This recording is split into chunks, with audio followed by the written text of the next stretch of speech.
Few cultures from history have had as much of an effect on the modern Western world as the cultures of ancient Greece have. Democracy, philosophy, and drama can all find their origin in ancient Greece. And after the conquest and untimely death of Alexander the Great, Greek culture began to spread to many parts of the world, from Egypt to Italy. But if you're familiar with ancient history, you might know that the Hellenistic period, which this period of time has come to be known, was not to last. Infighting amongst Greek successors and a subsequent invasion of the Greek mainland by the budding Roman superpower staunchly snuffed out Greek hegemony, and Hellenization was replaced with Romanization. But what if this wasn't the case? What if Greek culture continued to reign supreme? Could it have been possible? Would it have been possible if more decisive action was taken? Well, that's what I intend to find out in today's episode of Total War Rome 2, a game set 2,000 years before the Geneva Convention. However, as you might have been able to pick up by now, we're trying to achieve a cultural victory with a Greek faction, and I figured what other faction would be better than Athens. All Greek states get a +4 bonus to cultural conversion, but furthermore, Athens gets a plus 20% income from all cultural buildings. And if we come down to the victory conditions, we can click on cultural victory and we can see what exactly it is that we need to do. So we need to completely control Hellas, which is in Greece, Mesopotamia and Arabia Magna, which are in the Middle East, Baetica, which is in Spain over here, Libya in North Africa, and then we have Raetia et Noricum, which is north of Italy there. So quite a bit of conquering that we are inevitably going to have to do. Furthermore, we need to hold at least one settlement in 40 provinces in which our culture is dominant. We also need to construct the following building, the Acropolis, which is going to be pretty easy. And we also need to research 30 of all of the technologies, which is also going to be pretty easy. So without further ado, let's get into it. Alrighty, so getting into things here on turn 1, first order of business is we're going to simply disband our entire navy. We don't really need it. We're also going to disband this javelin unit and these 2 units here, slingers and light hoplites. So now this army here of 4 hoplites is good, so that's what we're gonna want. And then as we can see, Cremonides, the Basilius, he currently is leading troops, and so if we find him real quick, we can see here he is leading troops, but we don't want him to be a citizen cavalry unit. We'd much rather him be an actual hoplite. So what we're gonna do is replace him with Isidoros. We'll replace him with this guy here, and we'll take the picked hoplites. Even though they're more expensive per turn, they're free. And then if we look, we can see our brother Glaucus, and so we're going to make him in charge of this army over here. So Glaucus, and we want him specifically to be hoplites. And so then we'll go to the main army, the Harpies Claws, and we'll make sure that they have all of the troops that they need. So you can imagine if this was a hoplite as well, that'd be 4 hoplites. And then we're going to go ahead and recruit 2 more hoplites in. That is going to be most of our military exploits. Now, in terms of up here in the north, specifically what we're going to want to do is, okay, so everyone's unavailable. So this means that I'm going to go ahead, oh, Cremonides is actually even unavailable. Every single person is unavailable. We could marry this guy off. I think that's what I'm going to do, because specifically we're going to want to get someone to go to Epirus here. Send them on a diplomatic mission to Epirus. And so there's 2 major things that we're looking for. One is a really good tribute, so they might give us like several thousands of dollars, which will really help out. But on top of that, they might even just give us Larissa, which would be huge. So I'm not gonna like scum save and guarantee that we get something good every turn, although you could. I'd rather just sort of wait for it. In terms of technology, just going straight for the Hippocratic Oath, this could probably be pretty good, because it's gonna give us like everything along the way, a lot of the stuff at least. So plus 6% wealth from culture, plus 10% wealth from culture, and then another 15 from culture. On top of that, as we go down this little chain here, it's unlocking more and more libraries and stuff.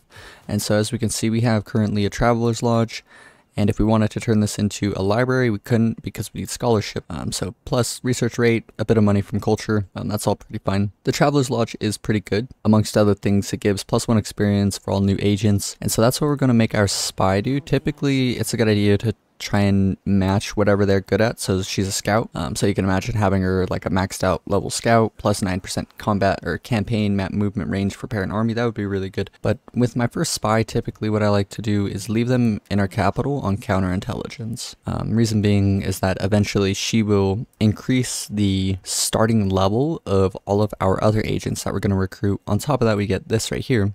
As you can see, the second from the bottom line there in the bottom left, plus 1 experience for all new agents. So you can imagine agents starting out like level 4 or 5 or whatever it is. Yeah, it could be really good. So everything is good. And then on top of this, we're going to go ahead and expand the city and purchase in a new muster field. And so that's just about our entire beginning. There's nothing else really that I can think of. But real quick, on top of all of this, we're going to choose every single person that we can, and we're just going to try and do trade deals with them all. So that guy rejected it. Macedon, what about you? Oh man, we're not getting trade deals with anyone. It looks like Egypt will probably do some pretty good things. Maybe non-aggression pact? Nice, okay. What about military alliance? A defensive alliance is good enough. We're gonna accept that. That's pretty good. So we have a defensive alliance of Egypt. Which means that if they get declared war on them, of course we're going to have to go to their aid, but not that big of a deal. You know, we don't really even need to send troops, just potentially we will to help them out. Everything's tip top, and so we're just waiting the first couple of turns. I'm trying to do that, but honestly we need logistics. So in terms of the military, what I'm going to plan on building is going to Holocereros Berks, getting 6 pikemen, and then building a Perio Koi camp and 6 archers. So 6 and 6, and then the 4 hoplites for each army brings one of those 6s up to 10. So we have 16 spaces, 2 peltist, and I'm thinking 2 citizen cavalry is going to be the move. Previously what I did was skirmisher cavalry. I had 4 of them instead of any peltist or any citizen cavalry, but I think going with the citizen cavalry and peltist is going to be a lot better. So, and I'm curious, military wharf, we could do some, ooh yeah, you know what, we should do this. But see, what I'm thinking is we could do an onager ship. Could go really hard. We could like batter down an entire wall with just some onagers. I think we're gonna do that, honestly. But anyways, this is a ways off. Military wharf, so let's go ahead and research that then. That gets us all the way to dry dock, so we don't even need anything to get military wharf, right? No, we don't need any technology. And then get, like, all of our military troops are going to come from Athens pretty much, and then we'll build the Acropolis here, replace this with a library. This will be a military wharf, and then 2 buildings for training military units. So that's turn 1, and for the next handful of turns, really, we're just going to be doing more of the same, getting troops, waiting for technologies, waiting for buildings to spawn up. Oof. Okay, so the diplomat was executed, I guess, sort of a waste of money, but it's okay. Let's go ahead and get our Basilius here, marry him off, and get his wife and send her to Epirus. Brutal husband, let's see, him, efficient wife, nice. So major thing is we're going to come into here, details, switch out our generals. So now we have 4 hoplites, 4 hoplites. That is dream state, still in counterintelligence, and just more of the same, just waiting and waiting and waiting until we get the buildings we need.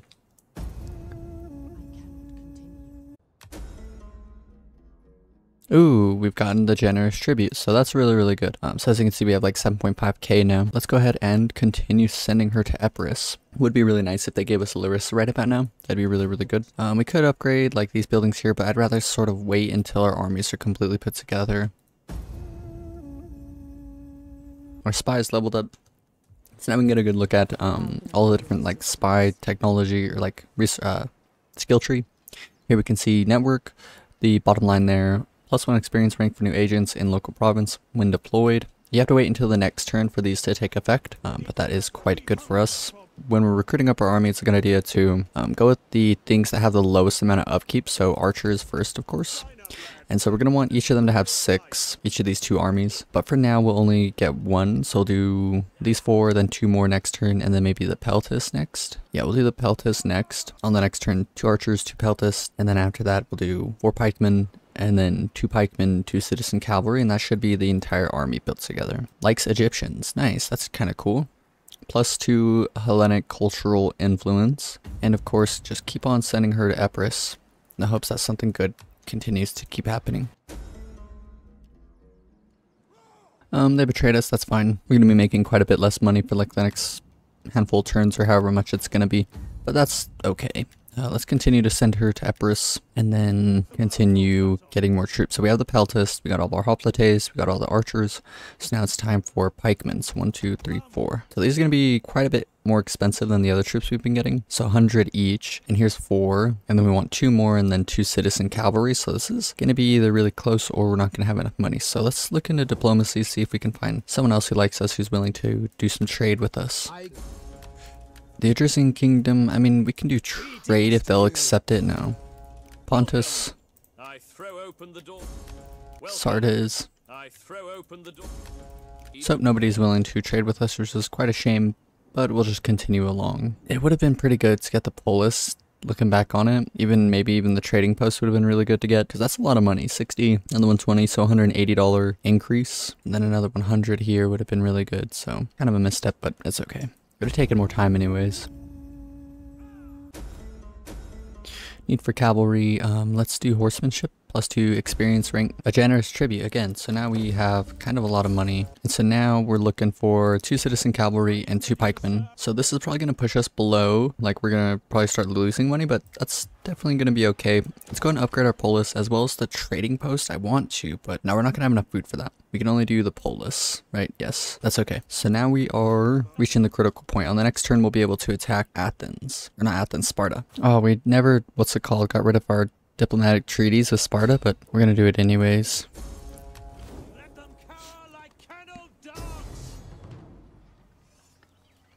So we're going to encircle them. Well, honestly, we're just going to full send it with what we have here. They have a lot of troops. They have a lot of troops. Kind of a spooky amount. Let's see how many pikemen they have. That's sort of the determining factor. 1, 2, 3, 4, 5, 6. Honestly, I feel like we can do it. Let's look at range units. Helot javelinmen. So 1, 2, 3, 4, 5, 6, 7, 8, 9. They have quite a bit more than us, but let's go ahead and encircle. And we'll wait a turn, see how this goes. My skills are yours.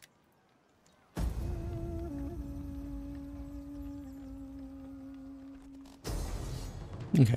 And as expected, we have been attacked. So let's go ahead and fight this on the battlefield, see how well it goes. So because we're on defense here, it's probably going to be in our best interest to just take over an entire hillside. What is this? 6 ranks deep? I guess that's pretty good, honestly. So then what we're going to want to do is get our hoplites here, set them up something like this, and put them in hoplite phalanx. Now the general we're going to put behind one of these units, and then these 2, we're going to move them to the other side, put them here, and then get one on the side, put him in the back. And then we want our archers, so we're going to take them out of toggle fire at will and put them in our, or well, behind our line of spears here. And then we want a peltast to hang out on each of the flanks. Makes sense. And then the 2 citizen cav we're going to have hang out here. As a matter of fact, it'd probably be a good idea to even hide them way off somewhere in the distance, but we'll just leave them. Okay, so this is everything. We're going to put them all in one group, start the battle, pause this, and then what we can do is we can keep the same like layout and set them up however we want, really. We could even do left click drag and get even more control over this. I think that's perfect. Okay. So we want everyone to run, except for I guess the cavalry. You guys don't need to run. And so we're just hoping that they're not like too close to us here. Oh, we're getting blanked by like half the army over here, which isn't great. Yeah, that's quite concerning actually. Yeah, this is actually really bad. That's like more troops than everything else. This is not good. Dealing with the pikemen is going to be really good because then we won't have to worry about them. Makes sense.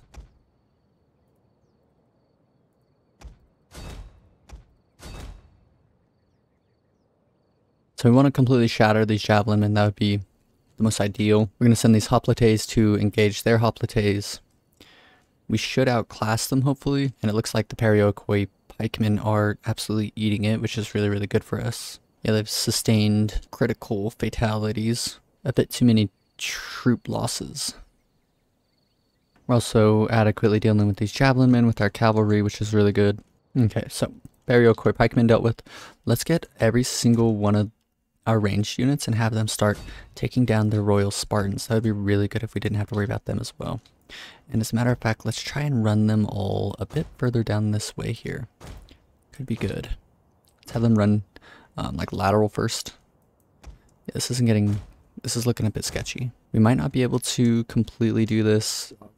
We're gonna have to fall back to this hill at some point, and we might sort of have these hoplites fight for a bit here. Let's get all of our troops here and turn off toggle fire at will. We don't want them to be wasting ammo on like something that potentially isn't going to be that great of a fight. Our hoplites are holding the high ground, and so that's making the fighting a bit easier for them, but eventually at some point they are going to get flanked by a massive army, so we need to come up with some sort of solution pretty quick. And we're going to wait until all of these troops here are sort of lined up and ready to run straight down the hill. And I think what's going to be best is to actually have the peltists throw their spears into the backs of those troops there. Okay, let's get all these guys and have them start running down to here. And then we can get the peltist and have them sort of line up here is going to be best, I'd say. Have them sort of be in squares so they don't stretch out too much or be in like too straight of a thin line. Having our cavalry charge uphill isn't going to be too amazing, but we might give it a shot anyways. Yeah, we're going to need to have these hoplites just completely disengage here. It's going to hurt, but we need them to just get moving. And let's actually get the peltists then and have them run down here as well. Let's get the line of archers, get them ready here, get the cavalry. We can probably send them all the way down here. Regardless of how many casualties these hoplites are going to take, we're going to have to just have them try and run all the way through. There's really no other option. Okay, so, I mean, relatively we got everything done. Most of our troops are completely disengaging, which is ideal. We lost like a third of this hoplite unit though, but they shouldn't really be in too much more fighting for the rest of this battle, so as long as we get at least half of them out, I'm happy. We're just like force pathing them all the way down here. So archers deal good damage, but they have low armor pen, so it's better for them to focus lightly armored troops. And so most ideally, we're going to want to take down all of their ranged units with our archers, because the pikemen should be able to easily fight off anything else, especially if we sort of hold the high ground here. I still hold a fair bit of confidence that we can pull this off though. Yeah, the hoplite unit, roughly I'd say half of them are going to die, but that's fine. And let's get this stronger one actually and have them sort of be out front. And the weaker one, we can have them form up in the rear here. So slingers are sort of the bane of our existence. They're gonna sort of outrange our archers, which really sucks, but should be fine. We're gonna want to put all of these guys in guard mode. As a matter of fact, we're technically gonna want everything in guard mode. So everything's in guard mode. That means they shouldn't chase if they get a like confirmed kill, or if they're like getting an enemy force to withdraw. So Helot Javelinmen here. We'll have these guys focus this. These guys focus that. And so what we're hoping is that these archers aren't going to step forward too much. And that seems to be what is going on, which is good. So we have these 3 units. So then the next unit can focus on these guys. And the next unit can focus on those guys. Anyone else who has not been engaged upon yet. So now we just got to hope that our archers win the ranged battle, which will be pretty good. And then the melee battle should be no contest, really. And this is actually a perfect moment, I would say, to start sending our cavalry to wipe out these 3 troops up here. That'd be perfect. And then as a matter of fact, let's get our peltist and have them focus on some sort of general unit if we can find one, or just something a bit heavier. Periokoi pikemen, I like it. Let's actually move these guys up into the fight. And so now we just gotta hope that this pike wall should hold. That's what we're hoping for. And so the second that any of these start breaking, any of the enemy ranged units, that's whenever we're going to actually start redirecting fire to the pikemen up front. So as we can see, this Helot Slinger unit is starting to break. That's what we want to see. We want to wait until they completely break before we redirect fire. Looks like 2 of them are ready to break. So it looks like we're sort of getting chewed apart potentially. Yeah, kind of. The pikemen are starting to do some good damage to us. Let's actually get one peltist and have them focus on one of the Spartan pikemen. Let's get one of these, break them off to the side to take out those slingers there. So this unit here has broken. They might rally, but the cavalry should be able to start dealing with them. So Spartan pikemen, let's start dealing with them. Another unit is broken, so these guys here. Not the Spartan pikemen. Let's go with something else. Periokoi pikemen is probably good. We have more Periokoi pikemen. Hopefully there's no pikemen dealing with these troops on the flanks here. What are these guys shooting at? Nothing. Let's have them help out these Spartan hoplites here. Or help out with the Spartan hoplites. What about these guys? They're dealing with those. These guys, is this broken? They are broken. So let's have another pikeman unit dealt with. Actually, you know what? Let's completely help out the flanks. So we'll deal with the Periokoi spears there. These guys are focusing on a shattered unit, so let's find something else. Periokoi pikemen, that's good. And then this unit isn't firing yet, but now they should be. Oof, nobody's dealing with this Helot Slinger unit, which isn't amazing. Oh no, these guys still are. Good. Periokoi pikemen in the front line are starting to break. That's really, really good for us. The pikemen, enemy pikemen are really the only ones that can really contend with us. With our pikemen, right? Even like, I would say the Royal Spartans should run into issues trying to get through that thicket of pikes. So another shattered unit. Let's have them take out these slingers. Getting them dealt with sooner rather than later is going to be pretty good. These archers here are about to shatter their Helot slingers that they're fighting. The entire enemy front line's starting to crumble, which is perfect. They've shattered their unit. Let's start taking out these Spartan hoplites. That'll be perfect. This unit's coming back. Let's have the Peltis throw the rest, or you know what, we can even have them go and engage them in melee. Have them sort of like run out into this small line here. Okay, so we were surrounded on all sides and outnumbered, yet here we are. And things are looking like an absolute slaughter for our side. As a matter of fact, I was going to move these Peltis forward, but thinking about it, I think it'd be better if these cavalry charged down here and took out these javelinmen themselves. Ouch. Yeah, it looks like they won't get another volley off, which is really, really good. Their entire, like, center line's crumbling here. More pikemen crumbling, Spartan youths here. Let's have these guys charge back through, take out these slingers. Let's get these two archers and have them just wipe out these helots over there. That'd be good. Deal with more hoplites trying to flee the battlefield. We want to destroy as many units as possible. Like, completely destroy them as well. Have these archers deal with those guys. Have these ones deal with these guys. These guys here. These guys here, some Royal Spartans. Let's have archers help deal with them. 2 units of archers. Looks like these guys are going to make it upon them.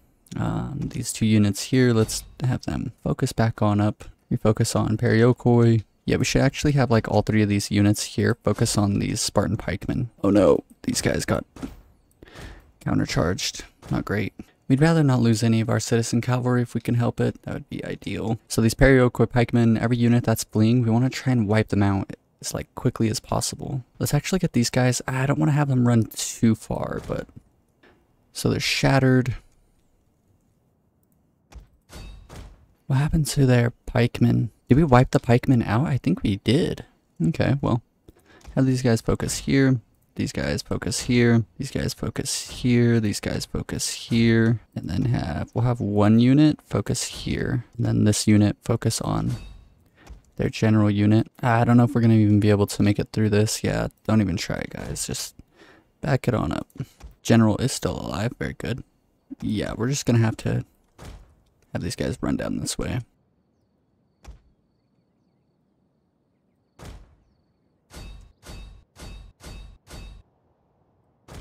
Alright, and this entire flank has shattered. Very, very good to see. This is perfect. We just want to keep on throwing spears into their flanks. Yeah, look at that. Ouch. So it got kind of close there for a second, but let's do backspace and then let's just open fire on anyone who's running away. Anyone that they can get their hands on, we should try and wipe out.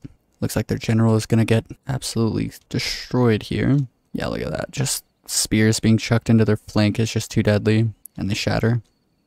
Oh wow, these archers are out of ammo, so they're just gonna go run in. That's kind of funny. Alrighty, and just like that, a heroic victory. This is victory, glorious, heroic, magnificent victory. Your foes are utterly crushed. What a victory that was. So we only took 400 losses, and we killed more troops than we even had in our own army. That is pretty insane. Pikemans plus archers, it's just an OP combination. Like that, 250 kills there, over 200. And then this is a bit inflated, the cavalry, because we're chasing them down, but lots and lots and lots of kills for us. Really good to see. Heroic victory, let's see. We crushed a lot of their units. A lot of them also survived. The Royal Spartans, the general, managed to survive that. That's kind of crazy. 2 Periokoi. a pikeman unit, pericoy spears, some javelins, some slaves. That's fine though. We're going to go ahead and release the captives. 2,000 ducats that we just won in that little battle. Quite impressive. So, of course, the Basilius is leveled up. So let's go ahead and look into what we can do here. Now, this is a pretty important thing, all the different skills here. And what I'm kind of thinking could be pretty good is to do strategist because of the logistics. What's really nice is plus 16% armor for all units, so our front line is going to be even harder to kill. The citizen cavalry will be a bit harder to kill as well. That could be really, really good. And then plus 25% ammunition for all units, which is going to go well with the archers that we have. And so if you're unsure how this works, typically how it works is you get a perk here, which is always going to be random. So we got compassion, so you can imagine leveling this up all the way would give you plus 30% more battle captives, and then the commander's unit has a bit more morale, which is pretty nice. And so that's your one random perk here, and then you have the skill tree. And so typically the top one, you're gonna want to get the 3rd level in this one, whichever like tree you decide to go down. And so this here is going to count as 1 point taken no matter what. So that's our level 1. So level 2, 3, 4 is like typically you're going to want in one of these here. So right away, even though what's it called, we're not leveling this up, typically because you're going to want to level this one up all the way, that leaves you with around 6 points to put into anything else. And as you might be able to notice, there's a total of 3 levels for each of them. So logistics is going to take half of our remaining points. So a good like setup is going to be 3 points strategist, 3 points logistics, and then we have 3 points for anything else that we can really think about. Going with like the bottom one is always pretty good, but the thing is it's kind of hard to make it here, and typically your character is going to die long before they're able to get the maxed out level here. But this could be really good. Plus 15% unit morale upon recruitment. Upon recruitment's really nice because that means that they're going to keep this morale forever. Like I said, probably not going to make it all the way there. We'll try and get logistics up as far as we can, and then tactician's probably going to be our best bet after that. So 3 points in tactician. Major thing is plus 24% campaign map movement range when general, and then melee defense skill, which is pretty good. So they'll be a bit better, all of our pikemen up against other pikemen, and then the hoplites should fare a bit better whenever they fight something on the flanks as well. So 3 points tactician, 3 points logistics, 3 points strategist, and then that's 9 levels. Our one last point is in compassion here. So that is our level up idea. So go ahead and throw a point into strategist, and then furthermore, I think what is going to be in our best interest is to deal with this army here. So I mean, I could fight every single battle on the battlefield, but I think it's just going to be best for certain battles just to auto resolve them. So we'll take a balanced stance. 95% of our army is going to survive. We technically crushed them utterly anyways, so I'm content with this here. We didn't lose too much there, it seems, and we'll go ahead and occupy this. Harpy's Claws, Sparta was destroyed. Nice. So now we can level up this, and what I'm kind of thinking is accomplished skirmishers could be good, but then again, equally as good formidable spearmen. Plus 5% weapon damage inflicted by all spear armed units, which is our entire front line, could be really good. Accomplished skirmishers, 3% missile damage inflicted by all missile units could also be really, really good. But I think having the front line be a bit more deadly is more important. You know, a good good offense is a good defense. And then again, we leveled up again, so we're gonna put our point in tactician, which is really good. And what's really nice is now we hold Sparta, which means that we're actually netting profit every turn, which is really good. And so what I'm thinking that we're gonna do is each smaller town, I kind of want to set every single place we take over sort of the same. As you can see, Athens here, this is going to be our library, of course, and then the temple to Athena. And so what I'm kind of thinking is we'll set all of our buildings up like this, every single capital like this, except we won't have the 2 military buildings, and we'll replace these with something. And then for the smaller ones, I'm thinking we'll have one thing for food and then one thing for cultural money. So we're going to go ahead and demolish this. And so we have one for food, one for culture, and then if there is another space, as you can see, Sparta only has 2 spaces. If there was a 4th here, then we would put yet another temple to Athena, which will be really, really cool as time goes on. And so every single capital, I do want to get down libraries because this is going to allow us to, we can actually build a library now, but I kind of want to wait because I would rather our spy level up network to the next level, and we want to keep the Traveler's Lodge because once we are able to, as we can see, we can already get a new agent, which is our dignitaries. And so if we right click on them, we can see exactly what they do. We have what is pretty good is administration and advises local officials, thereby increasing tax rates while helping protect local settlements against authoritarian agent actions, which is pretty good. Yes. And so we're going to want to put just one of these noblewomen here in our capital and increase the amount of money we're making. Look at this one, plus 5% from culture, local province. That's really good. And plus 2% research rate. Really, really good. Everything works out rather quite well there. And then later on, we of course want to put nobles in various capitals to spread our culture, which is going to help with our cultural victory. And so Alexandra is going to be the one we're going to want if she's still around whenever we level up our spy here. And so we want to get another like room for a second spy at some point, and what we're going to use them to do is pretty much replace this spy. So they'll instantly level in and they'll instantly be able to have maxed out network. Like they'll be level 3 in network, and so then the next turn we can get rid of the spy here and we can then make a new spy, and then finally we'll have a spy that I'm willing to send out into the world to sort of reconnoiter and sabotage enemy settlements and stuff like that. That'll be pretty good. But we've won this victory rather quite soundly, and so now we own all of this. So now I need to sort of think up exactly what my plans are for the near future. Right away, first things first, let's go ahead and send our wife off to Epirus again. Ooh, look, Epirus really likes us now. Let's go ahead and send Epirus this. Oh, we can't level up our wife, but we can level up our brother's wife, which is good. And we can actually send her as a diplomat somewhere else. That could be pretty good. You know what would be actually rather quite a good idea, I would say, is let's see, Epirus really likes us, and I have a feeling it's because we destroy the Spartans. Yeah, diplomatic missions to Epirus, past war with Sparta, military actions against Sparta, broken treaties with Sparta, all sorts of things, which is kind of funny. Macedon, I have a feeling that they like us, yep, because we betrayed and completely stomped out Sparta as well. And I could just make the Macedonians as well as Epirus on our side. You know what? Let's see. If they're willing to, then I'll do a trade agreement. Wow, they won't do a trade agreement? And maybe it's because we're untrustworthy. Such as attacking your allies, decreasing your reliability rating. The less reliable you are, the smaller likelihood of successful diplomacy. However, betrayals are forgotten over time, allowing you to restore your rating. So it'll just take time. I suppose that's okay. And then Macedon. We are a client state of this faction. Trade agreement? No. We'll just need time. It looks like they have taken over this, but they lost this bit of land to Tylus, which is all right for us. So what we're going to do is actually go to this, and we send our wife away to Epirus. Let's send our brother's wife away to Pontus. So now we have two separate brothers leading two separate armies. And on top of that, we also have both of their wives away on diplomatic missions. And altogether, this is our royal family, which I think is pretty neat. We haven't made a lot of progress in terms of the grand scheme of things. However, we did sort of set up quite a bit of my plans for the rest of the episode, which I think is pretty nice. So throughout the rest of this little series here, everything that's going to be happening should be streamlined because we already sort of talked about all of our planning. And we're somewhere around the halfway point. I don't want these videos to be too much longer than an hour. And so for episode 1, I definitely want to conquer all of Hellas, all of Macedonia, and then all of Thrace. So for the rest of this episode, I definitely want to pick up the pace, and we're going to conquer all of Hellas, move into Macedonia, take all of that, and then take all of Thracia. So our first of many goals is going to be to take this place, Knossos down here, Knossos, and as you can see, this is quite a sail away, and our current military, our current main army is quite damaged. Annoyingly, the general unit is the one that is going to take the longest typically. They heal very slowly. We also have some very damaged hoplites over here. So what we're going to do is we're going to take Glaucus here, the brother of the Basilius. We're going to move him over to Sparta, and then we're going to, well, before we do that, what I want to do real quickly is let's get all of the pikes and then let's merge them.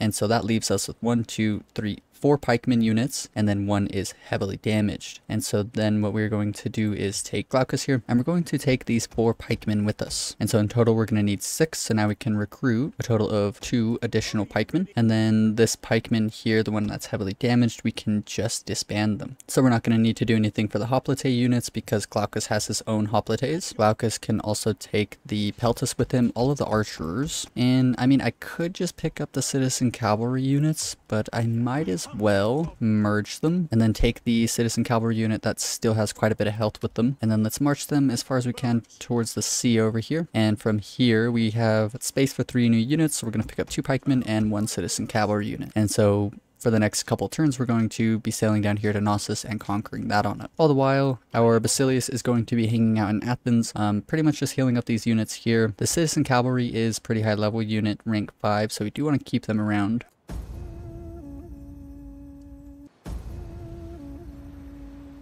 Yes, they make it. 2 turns. Nice. Trespassing on Knossos, but that's fine. We're going to trespass for 1 more turn, and then we'll just declare war on them. We shall have war, and poets will sing of it 10,000 years hence, when all else is forgotten. Well, I guess they beat us to it. Another baby's born. Very good. And here we go with the second full-fledged battle of the gameplay today. It looks like we aren't going to win this one, but that's just what the game says. They have 0 pikes, so they have 1 pikeman unit and 1, 2, 3, 4, 5, 6, 7, 8, around 8 ranged units. There's absolutely no way that we don't completely demolish them here. So pretty much the exact same setup as last time, but we are going to keep everything a bit tighter. So now we have the phalanx, the pike phalanx like 12 ranks deep, and the reason is we have to sort of squeeze between these buildings. So here we are, and I kind of do want them to concentrate their forces. Definitely wouldn't be too bad, but I mean, we're probably going to end up just moving up anyways. So it looks like most of their army is doing a reinforcement from the other side of the entire city over here, the side of the map. Shouldn't be too much of an issue. We're going to move on up. As you can see, this is our battle deployment plan, front line here. So we're going to wipe them out and maybe even make a push for the victory spot, and we might even like just try and ignore most of this. As a matter of fact, I think that's what we're going to do. We should just push for the victory point and just hold it. So we have a new game plan here, and that's to get our hoplites, pull them forward and have them clash with any units that are getting in our way, and then we're going to have the pikemen try and run through single file and pour into the center here. So we are running into some resistance. There's some slingers over here. They're sending cav in to help deal with us, and everything is looking pretty good here. And I found the hidden passage. We can pull our troops down through here. So let's go ahead and put them in pike formation now, and then have them sort of form up like that there. So hopefully that all works out rather quite well there. Oh, look at this. Their javelin men have completely bumbled. Very, very good. So that's 2 javelin units we don't need to worry about. Let's get all of our hoplite units and get them prepared to sort of help defend this area on up. Well, as a matter of fact, no. Okay, everything's going to change right here. We are going to sprint on down through here. Just have everyone come to the victory position. So now they're in a tough spot. So we have officially taken the center part of the capital here, and they can't quite take it back. So should be a very easy victory for us, considering the fact that our army is all about defense. And yeah, they've just tried to fully engage on our pike line, which is just a suicide mission. Like, there's no way that they're ever gonna pull through that. Alrighty, and just like that, our second victory after our second battle. Let's go ahead and check out the end of battle scene. We deploy 2,000, we lose around 10% of that, and we kill. It's like a 1-to-1 ratio. Again, cavalry is always gonna be on top. Several hundreds of kills split between them. Roughly 800, 900, pretty good. Even though the game said that there was almost no chance that we would win, we completely wipe out 2 whole army opponents. We kill like 3 generals, I think. Not 2 generals. And then we wipe out pretty much their entire army without losing much. Pretty good. So by occupying, Glaucus levels up. Knossos is destroyed. Go check out Glaucus here. And again, plenty, +1 food and growth in the local province, which is good. And so that's why we ran out of food up in Athens. But now that we own Knossos again, this gives us this bonus back to our local province, +1 growth here as well. We're not going to level that up any further because I do kind of want to keep Glaucus out declaring war. He's already 31. No, he's already 37, so it's best if we just try and make him also a good general as well. So let's go ahead and go with strategist again. So now that we own Knossos here, we're gonna take Isidoros, and because of the fact that he likes Egyptians, we're gonna go ahead and promote him and then give him his very own army over here. So go ahead and raise army, and we're gonna choose hoplites because they are pretty cheap. Go ahead and raise those here. So as we can see here by hovering over the minor settlements chief building here, the market settlement, it provides a garrison, as you can see on the bottom left, 1 militia hoplite, 1 pikeman, and then 2 slingers. So I reckon that if we recruit simply 2 more militia hoplites, there's a general hoplite unit, and then they have 2 additional archers, they could hold this city from a rather sizable force and probably even win. even maybe even an entire 20 stack. So before we forget, let's go to Sparta and let's go ahead and get the gathering place. We already have a gathering place here, which is the open air market, but like I said, we don't really want to, if we look at the options here, we don't want to go with the right side, which is more along the lines of commerce. We want to go with the left side, so gymnasiums, palastrae, and then the stadia. And as you can see, these only give really good bonuses, so extra public order per turn. On top of that, we're getting wealth from entertainment, which counts as culture. Alongside all of our bonuses that we get to culture revenue, this is going to be really good if we have a lot of stadias built everywhere. So let's go ahead and go to this open air market and switch it over to a palastrae. And let's go down to the little field here. We're going to get rid of this, the muster field, and we're going to replace this. This is going to be our first temple built in Hellas, which is going to be pretty nice. So now that we have an entire province under our grip, we can actually enact an edict. And I think realistically, the only one that's going to make much of a difference is going to be tax harvesting. So that's going to be what we're going with. And then in terms of our family here, you can just assume that we're going to be sending off our wives on diplomatic missions. So our conquests are going to be all of mainland Greece here as well as Thracia. So we're going to be trying to take all of this, and then for the next couple episodes we're going to be expanding out in this direction. And so Anatolia here is going to be something that we might not ever even manage to try and conquer, because, you know, later on after we conquer all the way to Spain, we're going through North Africa and then we're sweeping into Arabia here. So we might even just completely circumnavigate around Asia. And so in the meantime, what you can assume is that we're just going to be sending our wives to do diplomatic missions with various countries out here. And so the thing is, we're going to try and potentially just make everyone our friends and do trade with all of Anatolia. That could be really good. Finally, we get another trade deal. We also have Pontus here, very good. And we have Rhodes, that's quite good. And we have Bithynia, so now we have this little like group of friends, which is actually really nice. Let's try for non-aggression pacts. As we can see, of course they're going to. Bithynia accepted that. Greetings, honored guest. Pergamon accepted it. Get to hear your embassy. We Greeks. Rhodes as well. I am honored to receive you. And we also got Pontus. And so that looks like all the friends that we can make, and so we have a whole bunch of new friends here. Let's go ahead and promote our wife first off, and then let's go ahead and start sending her. You can just assume that we're trying to sway all of these countries that we're friends with. We'll start with something like Pergamon, and that's just going to be happening in the background, so we might additionally get like random pieces of land or just like humongous chunks of money for like seemingly no reason. Generous tribute, very good. Our spy has fully leveled up their network ability, and that was on the last turn, so that means on this turn we can recruit a new agent, and hopefully Alexandra's still here. Wow, look at that. Wealth from culture and research rate, so let's go ahead and recruit her. And hopefully, she's only level 4. I was hoping that it would be a little bit higher, but that's fine. Let's go ahead and get Scholar, level this up again, so that's 10% wealth from culture in the local province, so that's really quite good. And I suppose realistically the only other really good option for us is going to be Philosopher, considering the fact that she's going to be hanging out in our capital. Major thing is this is going to increase our research rate even further, so we can level it up twice here. And so altogether she's giving us plus 4% research rate from Scholar and then plus 7% from Philosopher. So stacking modifiers to get us some pretty good bonuses to research rate. On top of that, we're going to, and let's build our first library. So all sorts of really good stuff's happening here in our capital, which is rather quite nice. Nice military alliance with Egypt.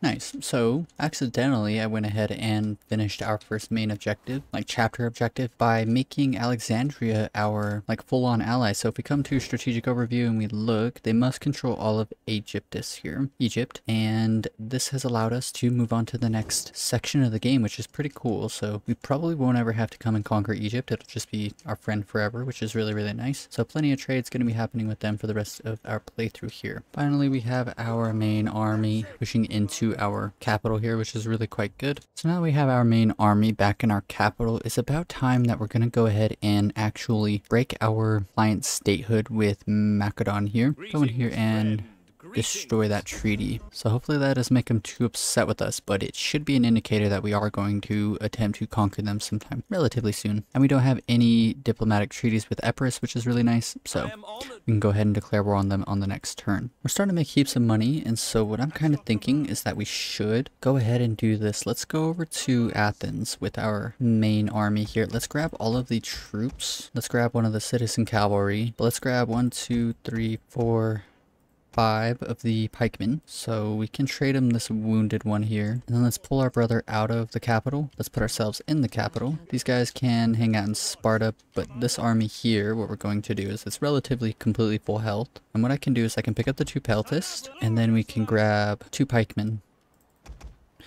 And this army should be completely full, and then our brother owns like the start of another entire 20 stack, which is going to be built just like this one.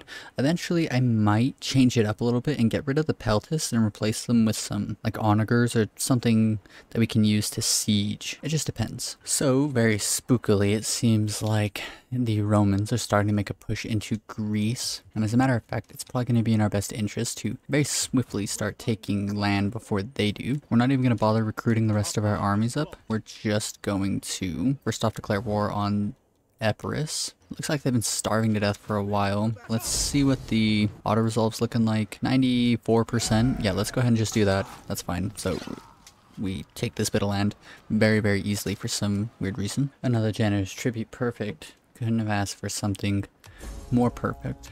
So let's go ahead and pick up a palastrate, considering the fact we have enough money for that. Let's finish recruiting up all of the forces that we need. 2 pikemen, citizen cav. This will be done. And with 2 20 stacks, we should be able to take Pella. I'm fairly confident that we can do it. So here we go. We're getting ready to take Pella here, which is going to be a bit of a pain considering the fact that this is a very large, well-defended Greek settlement. So Macedon has been declared war on by Rome, which was going to make me rather quite nervous until I realized that Rome actually ended up losing their only Greek holding. So this shouldn't be much of a problem. It looks like Macedon here doesn't have their main force in Pella, which means that we just get to cruise in and take it. Auto resolve, let's see, 91% looks pretty good. And just like that, we now own, I would say, roughly around half of Greece. Our Basilius is leveled up again, very, very nice. Let's go and check out what new perks we have access to. He does have access to level 2 compassion, but we're not going to level that up. And instead, I want to start picking up logistics, which right now isn't really that great. Only 4% replenishment rate for all units, but it'll definitely get quite a bit better. So let's go ahead and start picking up that. And now we can actually look at another entire capital here. So first things first, Traveler's Lodge. We don't really need that, so let's go ahead and build up a library. We're not going to need the Holosoderos barracks, so let's go ahead and demolish that on up. And then the military wharf, I would like to replace that with something, but we'll leave it for now. And I was talking about it earlier in the episode. I did want to, instead of military buildings, replace them with something else. And so I'm thinking that we can do the amphitheaters, Odeons, hippodromes. That could be pretty cool, I think. Ooh, then we could do wine markets. That could be really insane. Plus 30% wealth from culture. Really, really good. These buildings are going to require a lot of food though, alongside our academia, which we're going to build eventually. So we got to make sure to definitely be gathering as much food as possible. We'll definitely be building up a temple here. And then for the final slot, oh yes, 3 yellow buildings. We'll have the academia, we'll have the amphitheater, and then a wine market. That'll be really crazy. That'll be a lot of money coming in, and then huge bonuses to culture, research rate, lots of public order, and it all is only going to cost food. So pretty cool setup. And all of our capitals are going to look like this eventually. So anytime we take a capital, that's what it's going to look like. And we already talked about these smaller settlements, so that's all tied up neatly. And every time I conquer something, just assume that that is how things are going to be placed. Irene, I mean, I'm not going to help him out, but I will take the money. That's kind of smart, like joining in on a war and then like raiding their trade route. That's actually pretty smart. That's kind of cool. I like that. And it looks like Rome has come and take Apollonia again, which is again concerning. But I have a feeling that we can go all the way to Anthea here, come up here, take this, come down, take Popudeva, go over to Navisos, and then that should be the end of episode 1, as we will have wiped all the way through here, and then we'll begin a war with Rome, and that will be the beginning of episode number 2. So I'm getting kind of nervous here, because we do have like lots of land that is undefended, so I'm gonna go ahead and promote our good friend here, Cleisthenes. Go ahead and promote him. He has the natural philosopher, which isn't too useful, like successors, which again isn't too useful. However, we can use him to raise up our final force, which is going to be this guy here. Raise an army on up, have him do hoplites, and then go ahead and recruit in 2 militias. I should have raised him in Athens so that we could start recruiting good troops right away, but having him in Larissa should give him access to come defend Pella, as well as Athens if we need. We shouldn't be attacked in Sparta, and then all the way down here in Knossos, we have plenty of allies across the ocean, so we should be fine there. So I cooked up a bit of a pretty cool idea here, and that's the fact that the Celtic Confederation has united some of the central Anatolian Celtic tribes here alongside a tribe up here in Thracia. And so the major thing is this: we have to cross across their like little strip of land here to reach the rest of Macedon. And so what I'm kind of thinking is maybe we just straight up declare war on them. And so I was gonna do that, and then I realized they were at war with Pergamon. And so what if, because they won't accept our defensive alliance, what if we offer to join the war against the Celtic Confederation, which we were gonna do anyways, but let them pretend that it's their idea, and hopefully that'll sway them enough to allow a defensive alliance. No. Ooh, with just a little bit of money, we managed to pull it off. Nice.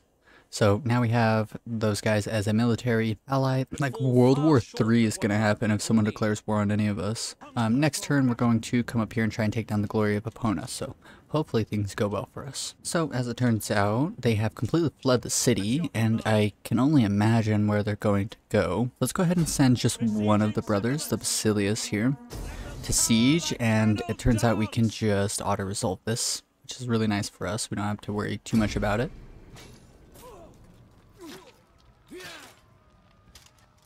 Good, good. Go ahead and occupy this.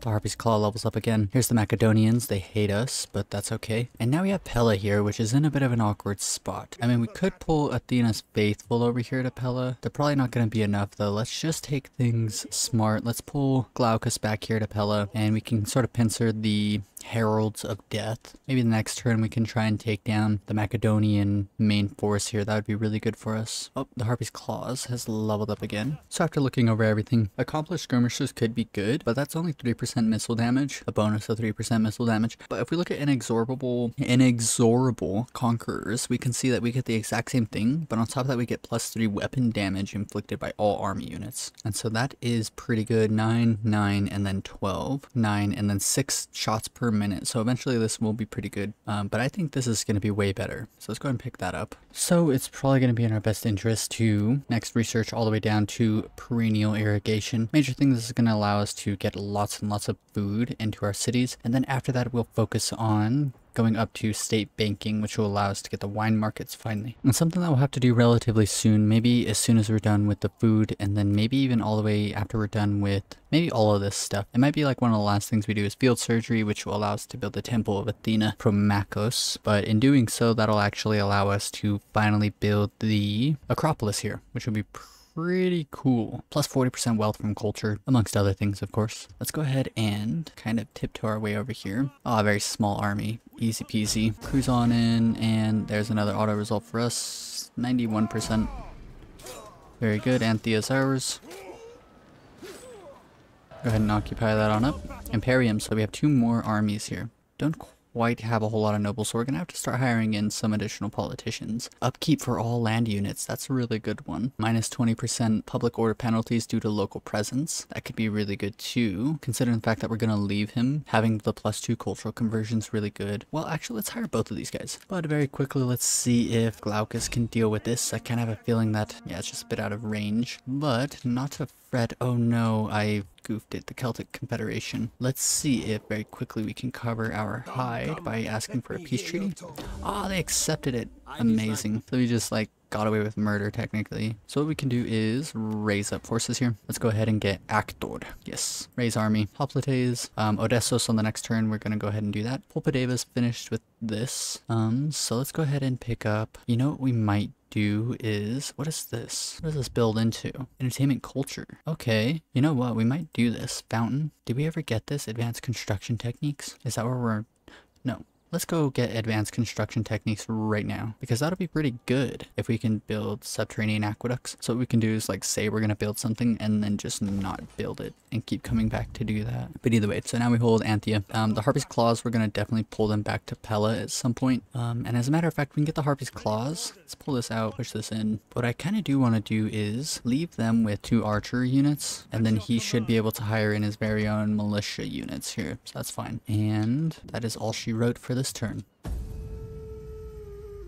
Yo, this guy. Heir to Osiris is no stranger to war, We'll but join them, but but we're really just doing it for the money. Political intrigue, consequence character comes with age, returns with knowledge attained, Philistus, ascend comes of age, Aphidnos. So now we have a Bidnos. He gets devotion, minus 10% religious building construction in local province. That's pretty good. 5% wealth from culture. That's really good. He's also intelligent. Plus 1 influence per turn for your political party. And political action cost faction wide. This guy's like really, really good. Okay. Who's this? The warmongers. We are actually the warmongers. What we're going to do is put these guys into forced march and have them actually run back to Pulpadeva before we lose it. Then we can have the army here, cruise in, auto-resolve, 99, just do aggressive, I guess. Perhaps, and I ask with all due respect for your august self, you could let us have some money. What about no money? Lots and lots of steps happening. Very annoyingly, it turns out our enemies are doing conniving things. So, take these guys on out of the stance here. And it's been a while since we've done an actual full-fledged battle, but you know what I'm thinking might be interesting? Let's do this.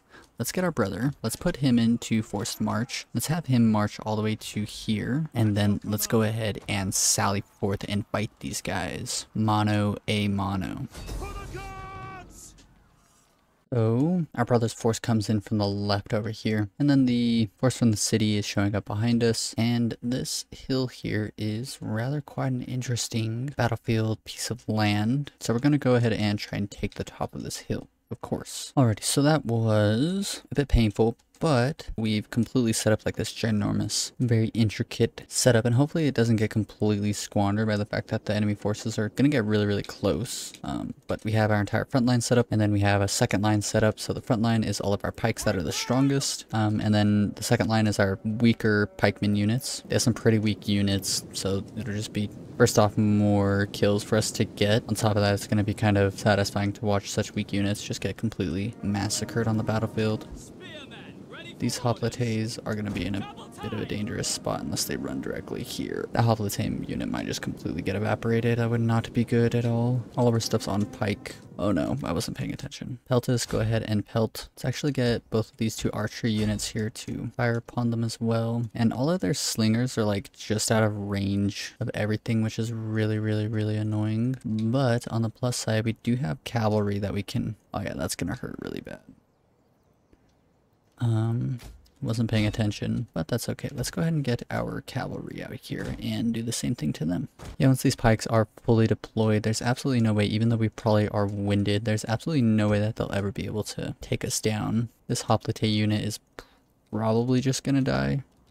Quite sad, but it is the sad truth. And we're just gonna have our cavalry units just charge straight on down through this line, and hopefully we can deal some good damage. Let's actually just get these slingers to fire upon literally whoever we can. We'll take on these slingers here with both units. Hopefully that'll be enough. And because we have 3 cav, let's have them come straight down this way. And then 1 split off here and 1 split off here.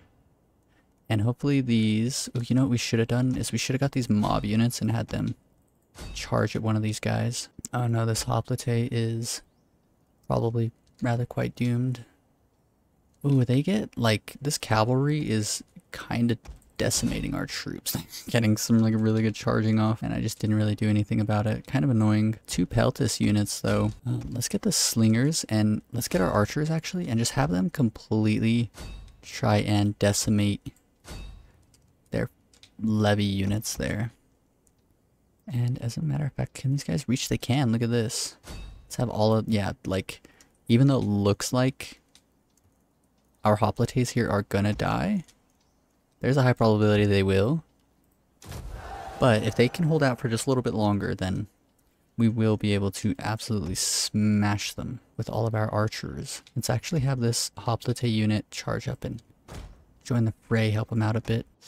What's really annoying is this Oathsworn unit might throw spears at our cavalry, which would not be amazing for obvious reasons. But as we can see, we are definitely putting the hurt on all of these light infantry units, and we'll probably get them to shatter before they kill off our unit here. And then fighting uphill into a thicket of pikes is something that I would never want to try to do. So those guys are absolutely doomed. Their cavalry unit, I'm not sure where they ran off to, but they're probably dead somewhere. And I would rather not just break these, but shatter them entirely. And we put these guys in skirmish and just have them sort of skirmish out.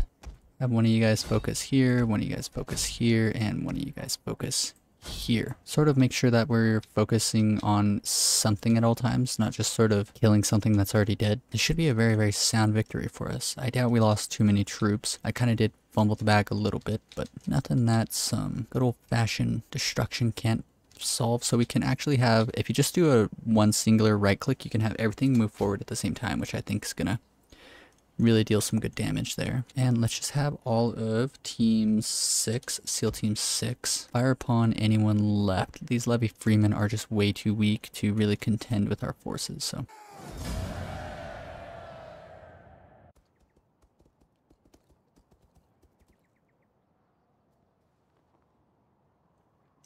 Got a lady digging around in the dirt.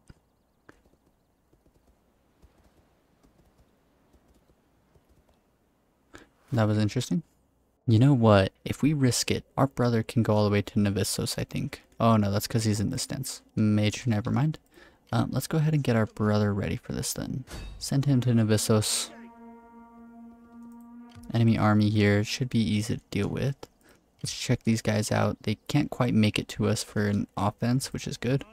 We can go into normal stance here, leave these guys there. We have no troops in our capital province, which is kind of annoying because I would really like to get some troops recruited, but we will have to deal without them for a little bit. On the next turn, our brother should be able to adequately snuff out those enemies. Everything's tip-top. I'm really liking the way all this is looking, and we can actually start spending some money on our new bit of land here. Novissos is the last thing we need, but let's go ahead and pick up, as a matter of fact, a new library, I think. Kind of expensive, but I think it'll be super worth in the end. And then we can switch this over to a Shrine of Athena, and then we can go here and get this upgrade. So that's all looking pretty good. We can do a fishing port here, which is telling me that we can actually demolish this farm and replace it with a new public grounds, which will be good. So everything's looking absolutely tip-top there. Cost a fair bit of money, but it will be mega worth in the end. Larissa, we can expand the city, and I figure that's going to be best. Let's go ahead and get the gathering place done, and everything else is looking perfect. We can get an academia now. That's going to cost a lot of money, so maybe we won't do it quite yet. And now all we got to do is wait a couple more turns, just a couple more, and we will be pushing Apollonia. We finished with advanced construction techniques, which gives us access, as you can see there in the bottom left, to stadias, which is really, really nice, and then subterranean aqueduct, which is really good. And I totally forgot that we were supposed to come through to Polpadeva and cancel building up, I think it was the Shrine of Athena. Total oversight, but it's okay. Let's go ahead and get the gathering place here, and let's go ahead and spend the money. Let's get this village for lead. Demolish this, demolish that, and again, we're going to set up food here, and then another gathering place right here, and that'll be perfect. And so hopefully, pretty soon, we'll be in a really, really good looking spot. I kind of want to just straight up destroy the Shrine of Athena. Yeah, let's destroy the Shrine of Athena. Oh, I actually never even... I've completely forgotten what I was gonna do. We could build a polis. Could be good. That's giving us additional growth per turn, right? Yeah, 2 additional growth per turn, and then we'll replace the Shrine of Poseidon with that one other building that gives growth. And so we'll get lots and lots of growth here to fully expand Thracia on out. And the Tribali decided to foolishly come and attack us, and we were just going to go ahead and auto-resolve that on up. So One less army that we have to deal with, and then again, oof. Auto-resolve that as well. Do a balance stance. They get wiped out. Pretty good for us. Aphidnos is leveled up, very good. Such a valiant young general. Do I want to do something different with him? Religious, offense? Nah. We'll just make them all kind of follow the same. Frostspiron, Aphidnos. Nice. Okay, so Aphidnos has picked up some pretty nifty stuff. Click here. So he's got a shield bearer plus 5 armor, and then heroic hoplite plus 5 melee attack for all spear armed units. But let's go ahead and grab the champions in Nike, bring them down to flank this side, and then we can send him up here to deal with them. Let's go ahead and auto resolve this again, just get them dealt with. I mean, they have such a weak army anyways. The last battle was kind of boring. And just like that, we have adequately snuffed out the Tribali. Very good. So let's go ahead and pull him back to Pella. The champions and Nike we can. First off, we should have actually given him the troops that he was owed. And we can get the Harpy's Claws and come do that with the Basilius' troops. So go ahead and grab up his 2 archers that he's needed. And then he needs a citizen cavalry unit. So let's push these guys up to the other side of this. Maybe I should have. There's so many things that I should have. Let's go over here, give him his 2 archers. Pull him back into here. And let's push him as far as we can towards Larissa. And put these guys in forced march, pull them up to here. Perfect. Alrighty, so we're gonna pass these next couple of turns, probably just pumping some money into the economy, get stadias, academias, Larissa. Oh man, look at all this fancy new stuff that I've never done before. First off, let's do this public forum. Now we want to do the subterranean aqueduct. Let's do that. And then in Nevissos, we were gonna do food and then a gathering place. That's how it's always gonna be set up. Okay, and then market settlement, civil settlement. I think civil, right? That just makes the most sense. Yeah, let's do a civil settlement. I should try and replace all of these with civil settlements, anything that doesn't have them. Like this one's got a market. Let's try and do a civil. Yes. So we're starting to make a lot of money from all this stuff, which is really cool to see. Definitely a path that I've never gone down before. Stadias, we could do this. We should do this. Now we're going to need to build up like an entire military kind of soon. So let's go ahead and just leave things as is. All right, so on to the next turn. Holy cow, $20,000. Jesus. That's crazy. So these guys have all of their troops here. So let's do 2 Peltas and then start building into the hoplites. In Athens, honestly, we can start pushing things up. Get the stadias done. Come up here. We can do the first gymnasium. How much more money does this give us? 70 more ducats per turn. Could be pretty good. That's only 20. Kind of not worth. Opodeva, let's go up here. 50 to 80. Public order, though, is pretty good. So let's go ahead and pick those up. Upgrade this to the Temple of Athena. Could be good. Kind of rather ignore it for now. Water tank, but I would rather do a fountain because this gives us wealth from culture. Let's go ahead and level up this settlement here as well. And I would say that's pretty good. How much does this give us? 70. 20. Not a whole lot left out here. So let's go ahead and I guess pick up the Odeon here. It's -4 food though, which is kind of a lot. And we should be able to manage. Aphidnos can now get his upgrade and then we can actually seek him as spouse. Cool. So he's got a wife that's 7 years older than her, but that's fine. 7 years older than him. Influential woman, she is. Ballistis. Let's go ahead and level her up as well. Okay, that's all fine. So lots and lots of money coming in the very near future. Alexandra has leveled up. So Doris is now fully here. Let's go ahead and put her here. Alexandra's leveled up. Ooh, scholar, nice. 15% wealth from culture and a bunch of other really good stuff. We can go and recruit some new agents. First off, a spy. So +1 attributes, +2 food stolen from local province. Talented. So I want to make a talented assassin. I think that could be pretty good. Ooh, we could make him a liar. He stole your money, I saw him. +3% chance of success in all actions. +9% chance of success of enemy agent actions. That's kind of annoying. So there's like a higher probability that the enemies will kill us. Maybe not the best. We could do menace and then do deadly. 75% chance to kill the target during an assassination. Ooh, yeah. And then saboteur. This could all work out really, really well. Bookworm was kind of good too, is what I was thinking. Now let's just do menace. A talented menace assassin. could work out pretty well, I think. Menace, talented. Oh, I should have done Menace times 3. That's all fine. Next turn, we'll move her on into probably the capital of Rome itself to just be a menace. That'll be pretty good. Here we go. Let's go ahead and recruit all of the citizen cavalry that we're going to need. And then what else do we need? We need one more hoplite. And then a turn and a half, so 2 turns of pikemen. Put these guys in forced march. And give him his cavalry. And then hopefully in forced march they can make it all the way back to the border.